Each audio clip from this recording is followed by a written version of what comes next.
Le congrès du SNJ était cet après-midi à Valchevrières, au lieu de résistance du Vercors. Nous sommes apparemment devant un mémorial que je découvre moi-même, lié bien sûr au maquis du Vercors. Et j'apprends que c'est la phrase « Le chamois des Alpes bondit » qui a donné l'ordre aux résistants du Vercors d'entrer en action. Donc en quelques jours, des centaines de volontaires sont venus de toutes les vallées et sont montés sur ce plateau pour résister.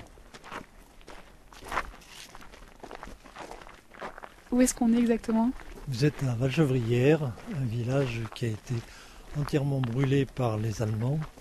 Il y avait sur ce haut plateau du Vercors, il y avait 4000 personnes, 4000 résistants qui étaient réfugiés. C'était un site qui était réputé imprenable. Donc les Allemands ont mis le paquet. Ce village de Valchevrières a été entièrement brûlé au lance-flammes parce que c'était eux, ce village, qui hébergeait les résistants. Alors aujourd'hui, qu'est-ce qui en reste là? Qu'est-ce qu'on voit?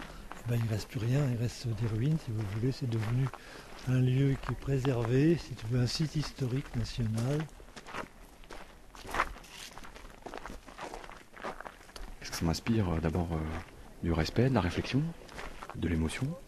Et puis une nécessité absolue de travailler à la transmission de certaines valeurs.